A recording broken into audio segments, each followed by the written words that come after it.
Quest 2022 की English की classes में आगे बढ़ते हुए आज डे 2 में हम कवर करेंगे टेंस के कुछ बेसिक पार्ट्स।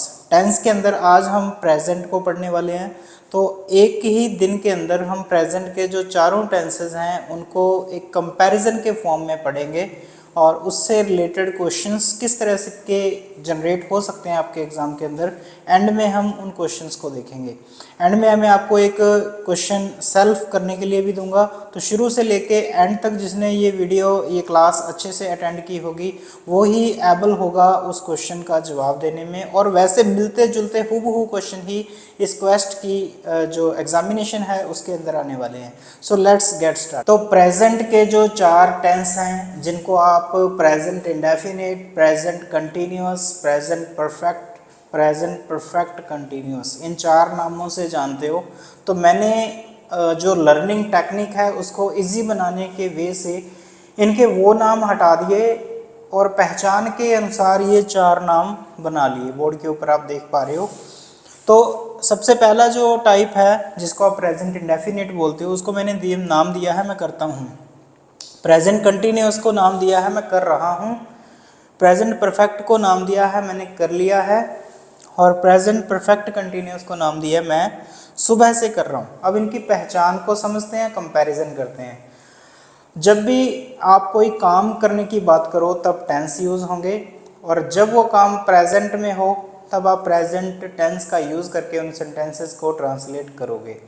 तो प्रेजेंट के अंदर जो चार पोजीशंस बनती हैं टाइम की, स्टेट की, जो काम है उसकी स्टेट की, वो ये चार हैं। एक में काम बार बार होता है तो आप बोलते हो इस तरह से मैं करता हूँ, मैं जाता हूँ, मैं खेलता हूँ, मैं सोता हूँ, मैं गाता हूँ, मैं नहाता हूँ, मैं रोज़ ऐसा करता हूँ, मैं हर साल ऐसा करता हूँ, मैं हर मंगलवार ऐसा करता हूँ।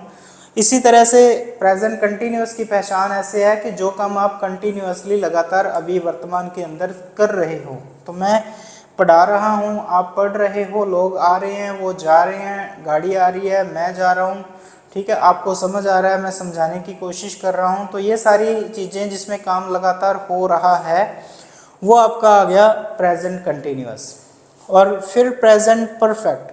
प्रेजेंट परफेक्ट में वो काम आते हैं, दो तरह से पहचान रहती है। एक तो जो आपने हाल ही में रिसेंटली कंप्लीट किए हैं, या फिर सिर्फ कंप्लीट होना ज़रूरी है, टाइम कोई ज़रूरी नहीं है कि कब कंप्लीट किया। जैसे मैंने 12वीं पास की हुई है, टेक्नोलॉजी ने बहुत सारी तरक्की कर ली है और रिसेंट में जो हुए काम है मैंने पढ़ाना शुरू कर दिया है, मैंने क्वेस्ट में एप्लीकेशन सबमिट कर दी है, मैंने अपना जो प्रिपरेशंस हैं वो कर ली हैं, मैंने गुरु एकेडमी में एडमिशन ले लिया है।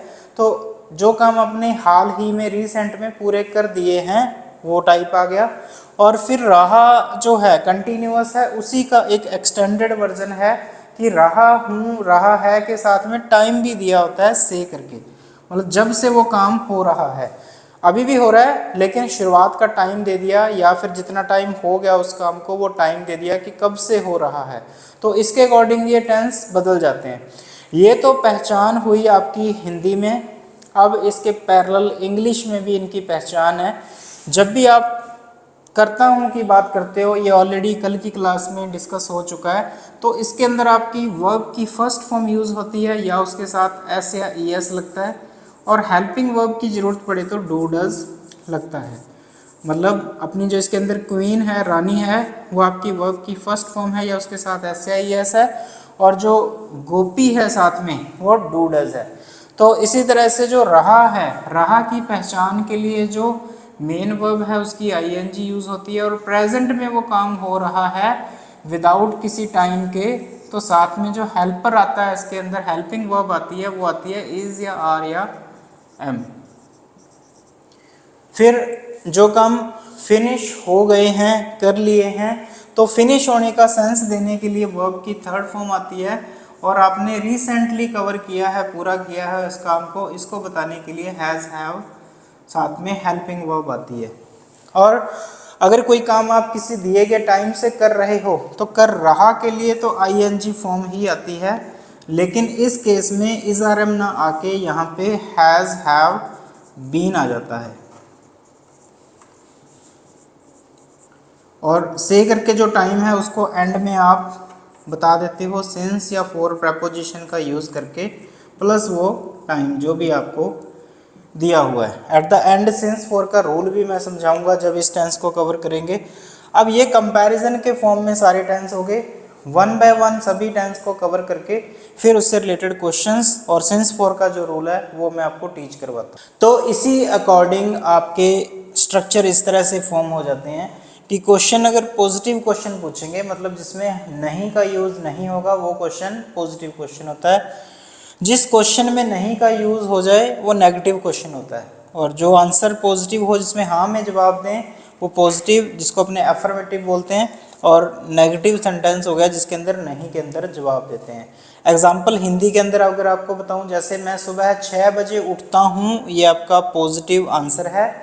मैं सुबह 6 बजे नहीं उठता हूं, ये आपका नेगेटिव आंसर है। तुम कितने बजे उठते हो, ये पॉजिटिव क्वेश्चन है। तुम 6 बजे क्यों नहीं उठते हो, ये आपका नेगेटिव क्वेश्चन है। तो इसी अकॉर्डिंग ये स्ट्रक्चर अपने यूज़ करके इनको ट्रांसलेट कर सकते हैं। अब यहाँ पे जो समझने वाले रूल हैं वो ये हैं कि जैसे यहाँ पे सब्जेक्ट को देख के अपने डू डज यूज़ करेंगे। अगर सब्जेक्ट आपका सिंगल है तो डज यूज़ करते हैं, जिसमें आई एक्सेप्शन है, आई के साथ अपने डू यूज़ करते हैं। तो वैसे तो रूल को इस तरह से भी समझ सकते हैं, बाकी आप स्पीकिंग पर्पज से अगर देखो तो फिक्स कर लो माइंड में कि I, you, they, we, children, people जो जनरली सब्जेक्ट यूज़ करते हैं इनके साथ डू लगता है। ही, शी, किसी का नेम, इट, या फिर कोई सिंगुलर कोई भी टर्म हो उसके लिए अपने डज यूज़ करते हैं। वैसा ही रूल यहाँ पे इम्प्लीमेंट होता है।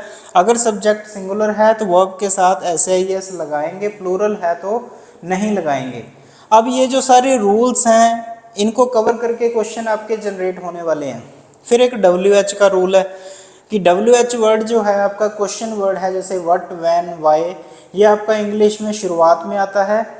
लेकिन ऐसे क्वेश्चंस जिनका जवाब हाँ या ना में है उनके लिए अपने WH वर्ड यूज़ नहीं करते। जैसे क्या से शुरू होने वाले क्वेश्चन, क्या तुम 6 बजे उठते हो, तो ये क्या से शुरू होने वाला क्वेश्चन है, इसका जवाब या तो हाँ आएगा या ना आएगा, उसके अंदर अपने WH वर्ड यूज़ नहीं करते। और ये पूरी इंग्लिश के अंदर यूज़ होने वाला रूल है, सिर्फ टेंस के लिए नहीं है। जहाँ पे भी क्वेश्चन क्या से शुरू करके पूछना है तो इंग्लिश ट्रांसलेशन करते वक्त WH नहीं यूज़ करेंगे, हेल्पिंग वर्ब से शुरू कर देंगे। तो ये स्ट्रक्चर्स आप याद कर सकते हो। इसके बेस्ड क्वेश्चन किस तरह का फॉर्म होगा वो वीडियो के एंड में अपने कवर करते हैं। अब अपना जो नेक्स्ट टेंस है प्रेजेंट कंटिन्यूअस, उसको देखते हैं। तो प्रेजेंट कंटिन्यूअस में क्या होता है, जो काम हो रहे हैं मैं आपको पढ़ा रहा हूँ, आप मेरे से पढ़ रहे हो, हम इंग्लिश सीख रहे हैं।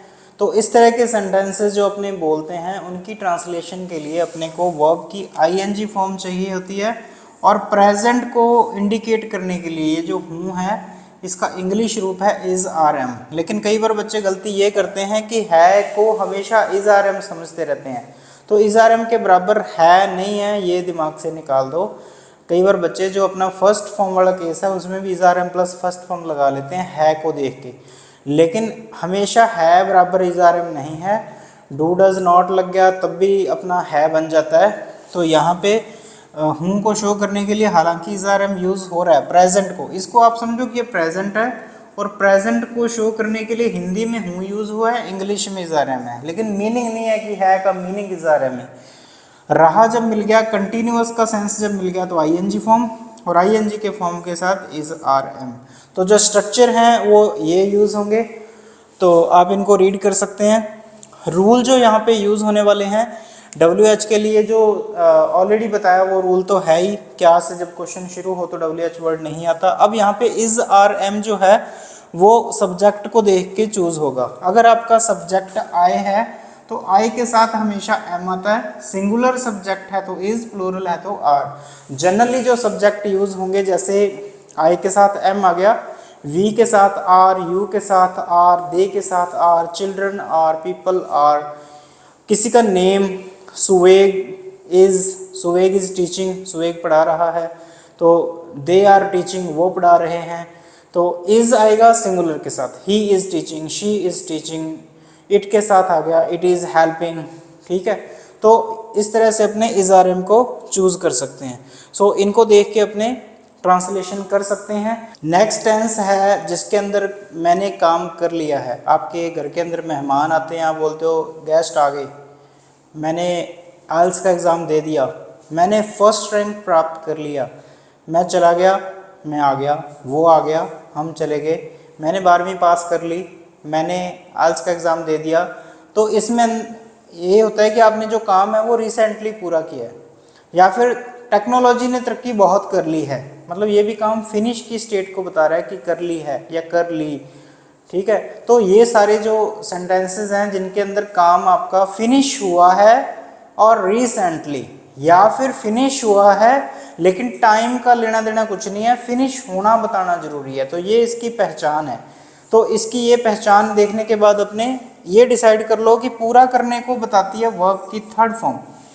वर्ब की थर्ड फॉर्म प्रेजेंट में भी लगती है, पास्ट में भी लगती है, फ्यूचर में भी लगती है। जब काम पूरा होने की बात आती है एक टाइम से पहले, प्रेजेंट से पहले, तो वर्ब की थर्ड फॉर्म के साथ आ जाता है हैज़ हैव, जो प्रेजेंट को शो करता है कि मैंने कर लिया या मैंने कर लिया है। तो इसको शो करने के लिए अपना हैज़ हैव यूज़ होता है। और स्ट्रक्चर जो है अपने उसके अंदर हैज़ हैव को चूज़ करना है अकॉर्डिंगली सब्जेक्ट को देख के। सिंगुलर सब्जेक्ट है तो हैज़ आएगा, प्लूरल है तो हैव आएगा। आई के साथ हैव, वी के साथ हैव, यू के साथ हैव, दे के साथ have, children have, people have. और किसी का नाम है तो हैज़, सिंगल नाम है तो, दो नाम है तो have, Ram and Shyam have. ठीक है जी। और ही के साथ has, she has, it has.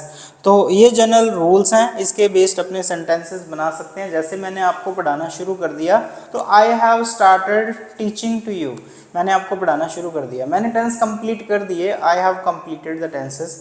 मैं घर आ गया, I have come at home, वो घर आ गए, they have come at home. मैं चला गया, आई हैव गॉन। ठीक है, मैंने पास कर लिया, आई हैव पास्ड। तो has have plus third form बताती है जो आपने रिसेंटली काम पूरा कर लिया। अब चलते हैं प्रेजेंट कंटिन्यूअस के ऊपर। प्रेजेंट कंटिन्यूअस और प्रेजेंट परफेक्ट कंटिन्यूअस, इन दोनों को आप रिलेट करके समझोगे तो आपको अच्छे से समझ आ जाएगा। तो प्रेजेंट परफेक्ट कंटिन्यूअस और प्रेजेंट परफेक्ट में डिफरेंस ये है कि जब अपने प्रेजेंट कंटिन्यूअस लिखते हैं तो उसमें कोई स्टार्टिंग का टाइम या कब से काम हो रहा है ये मेंशन नहीं करते। लेकिन जब आपको एक टाइम प्लस उसके साथ से करके कोई टाइम मेंशन किया हो और तब से आप कर रहे हो, तब आपका आईएनजी तो आती है, कंटिन्यूअस के लिए आईएनजी आती है, लेकिन इज आर एम नहीं आता, उसकी जगह पे हैज़ हैव बीन आता है। और इस से को इंग्लिश में अपने प्रेपोजिशन वर्ड को यूज करते हैं सिंस फॉर, और सिंस फॉर के साथ ये टाइम आ जाता है। सिंस फॉर का रूल मैं बाद में बताता हूँ, तो पहले अपने ये स्ट्रक्चर देख लेते हैं। और स्ट्रक्चर्स में बाकी सब कुछ ऑलमोस्ट सेम है जैसे आपने पहले पढ़ा, सिर्फ ये हैज़ हैव है जो सब्जेक्ट को देख के यूज़ होगा। तो रूल प्रेजेंट परफेक्ट की तरह ही है कि सिंगुलर के साथ हैज़ और प्लूरल के साथ हैव। सिंस या फॉर में से क्या चूज़ करें ये डिपेंड करेगा कि जो आप टाइम लिख रहे हो वो टाइम कैसा है। तो टाइम जनरली दो तरह का हो सकता है। जब भी आप बोलते हो कि मैं किसी टाइम से काम को कर रहा हूँ, और ये स्टेट आपकी होती है जब आप कर रहे हो, और इस टाइम पे भी आप कर रहे हो, ये आपका प्रेजेंट है। लेकिन काम की शुरुआत हमेशा पास्ट में होती है। तो अब ये टाइम को बताने के दो तरीके हैं, एक तो जब आपने काम शुरू किया था वो टाइम, एक आपने जब शुरू किया था और जो अब है इसके बीच का जो ड्यूरेशन है, अंतराल है। जैसे आप 1 घंटे से स्टडी कर रहे हो, जैसे आपने बोला कि मैं 1 घंटे से पढ़ रहा हूँ और अभी 10 बजे हैं, तो बताने के दो तरीके हैं। एक तो बोलो कि मैं 9 बजे से पढ़ रहा हूँ, एक बोलो कि मैं 1 घंटे से पढ़ रहा हूँ। जब आपने बोला कि मैं 9 बजे से, तो आपने ये टाइम बताया, और जब आप बोलो कि मैं 1 घंटे से पढ़ रहा हूँ तो तब आपने ये वाला टाइम बताया, 1 घंटा, 1 आवर। तो इस केस के अंदर अपने सिंस यूज करेंगे जब स्टार्टिंग के टाइम दे रखे हो, पॉइंट दे रखा हो, और जब ड्यूरेशन दे रखा हो तो उसके साथ अपने फॉर यूज करते हैं। जैसे अपने बोलना हो कि मैं 1 घंटे से पढ़ रहा हूं, तो I have been studying for 1 hour. तो ये 1 आवर है जो ये ड्यूरेशन है, इसने फिक्स किया कि यहाँ पे 4 आएगा, यहाँ पे सिंस नहीं आएगा। इसी तरह से अगर लिखा हो I have been studying since 9 o'clock, तो यहाँ पे जो 9 o'clock था ये स्टार्टिंग का पॉइंट था, इस वजह से यहाँ पे सिंस आया है। तो ये था all about present tense. Present के 4 टेंस मैंने कवर किए। अब कुछ क्वेश्चंस देख लेते हैं इसके बेस्ड कि किस तरह के फॉर्म हो सकते हैं। And this is the first question. Question ये है ही ब्लैंक 3 लेसन्स टिल नाउ।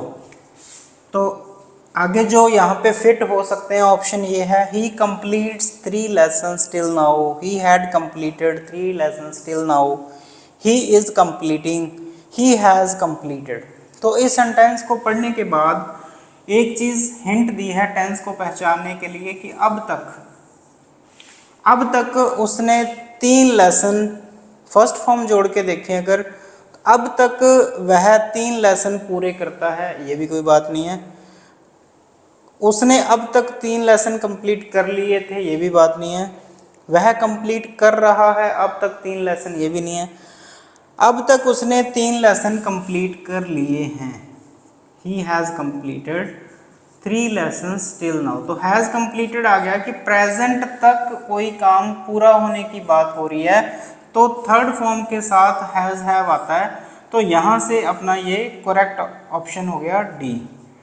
तो इस तरह के आपके टेंस बेस्ड क्वेश्चन हो सकते हैं। और क्वेश्चन देखते हैं। So this is the next question, he has been trying to pass, तो has been plus ING form लगी है। आपको ये पता लग गया कि ये आपका परफेक्ट कंटिन्यूअस टेंस है, और हैज़ से पता लगा कि प्रेजेंट परफेक्ट कंटिन्यूअस टेंस है।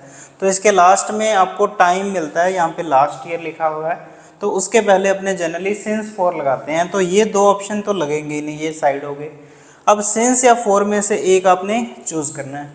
अब लास्ट ईयर स्टार्टिंग पॉइंट होगा या फिर कैलकुलेट करने के बाद टाइम पीरियड होगा, ये आपकी समझ होनी चाहिए।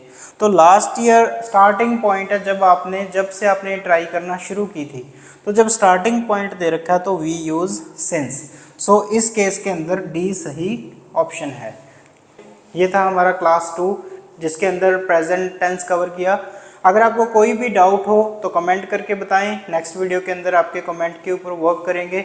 और अभी तक अगर आपने YouTube चैनल को सब्सक्राइब नहीं किया तो ज़रूर सब्सक्राइब करें और बेल आइकन भी प्रेस कर लें, ताकि आने वाली क्लासेस की नोटिफिकेशन आपको उसी टाइम पे मिल सके।